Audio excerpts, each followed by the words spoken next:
Hey there guys, welcome back to Railway Operations Simulator. We've got a small task today, and that's the final minor adjustments before the route is in an operational state. I'll be honest, the timetable isn't finished yet. I did a bit more of it after the last episode, but it's not in a finished state. But there's a couple of things I've noticed from adding some stuff in there that I could really do with sorting out. And that's where the minor adjustments come in. Typically, having written a timetable, you end up looking at the route and thinking, that needs changing. I tend to come across several things on the timetable and change each of them at that time, but I've kind of piled up a couple here. So, first things first is Platform 6 needs to be double the length. I know we said in the last episode that I was just going to put up with not being able to have both trains stabled in Platform 6, and one of them was going to come out the sidings, but other stuff happens that means it needs to be double the length. Other stuff being a train does actually split in that platform, so I need to have 4 tiles. That's fine, that's an easy fix. I just had to do that, put those extra bits in, we're done. Track linked. Next thing isn't so easy. I need to have a signal at the end of Platform 6. Hadn't realised this. Hadn't realised that it was missing. I need a signal here. So, the problem is this means replacing the piece of track. So we need to look at speeds and distances. That is, I'm going to write it down, 125 metres at 24 kilometres per hour. So, now that we've checked that, we can get the signal, replace that bit of track,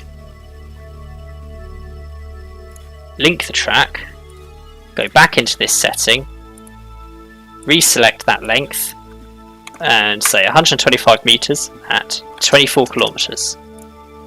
Done. Now it should be the same as it always has been. But there's a signal there now.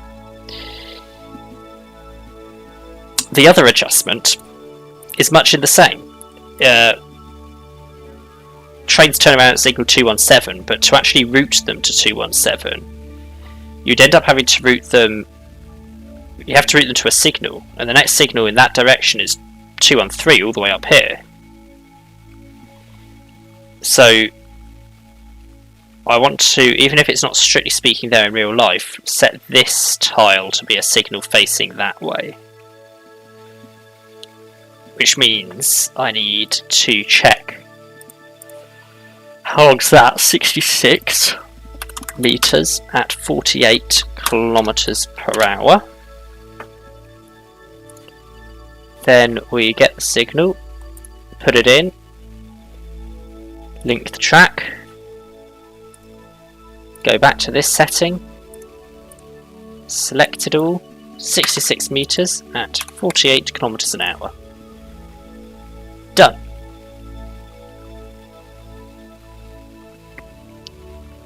So,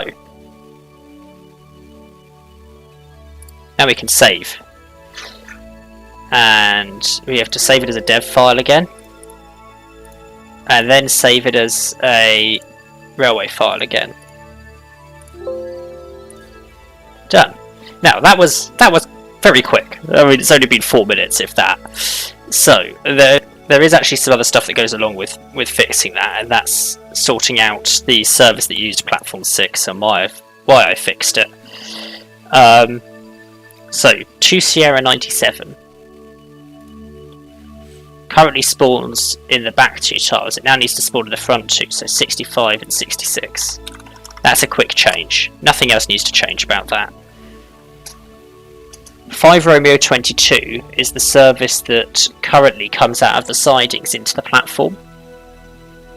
That can be deleted. 2 Romeo 22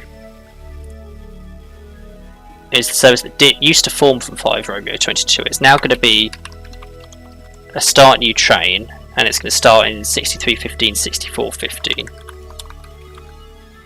And it's going to need the service details that other trains have, i.e. those ones. So, 0, Control V, save timetable, validate, timetable integrity is okay. So, now that that's fixed, I should be able to... I didn't actually have to do that, but that's fine. Load timetable. This might be the first time you've seen the timetable vaguely operational. For that matter, it's the first time I've seen the timetable vaguely operational. Just up the speed to ×8. Put the actions due panel in, that's a very useful panel to have. And click play, and then click pause instantly. So, you can see all the trains that it spawned in. These are the ones that we've got set to spawn at 4 AM. So 5 Romeo 18 in the reception, there's 3 trains in the TRSMD so far. There's the 2 trains back to back in, well, front to back in platform 6. And we can see that this train departs at 5:34, this one at 6:50. So everything seems to be working. From what I can see at the moment, the first train is actually doing something. It's 5 Oscar 24 at 4:45. It's the first action. So, I mean, this might change when I add freight in at the end. But if there's no freight between 4 and 4:45, I may change the start time to be 4:45 instead. The process of doing that, it's on the one hand quite simple, in that I just change the 4 to 4:45. Save, it changes it up here. On the other hand, you also have to go through and on all of the services that start on the map, like 2 Romeo 22, starting at 4, you have to change that to 4:45. So the best way to do it is, in my opinion, start the scenario, start the timetable, click play briefly and then pause it to get all the trains to spawn, then jot down all of the train head codes, and then you can go through the timetable and change all of them. With any luck, there won't be too many. It turns out with Salisbury there's going to be tons, partly because I included all the depot. If I'd just had the TRSMD and even the East Carriage sidings as continuations instead, everything would be so much easier. But as it is, I'm going to have a lot of train spawning, so that's going to be interesting to deal with. But yeah, that's basically all we've got to do today. I'm surprised to drag that out for 8 minutes. So, I think that's everything.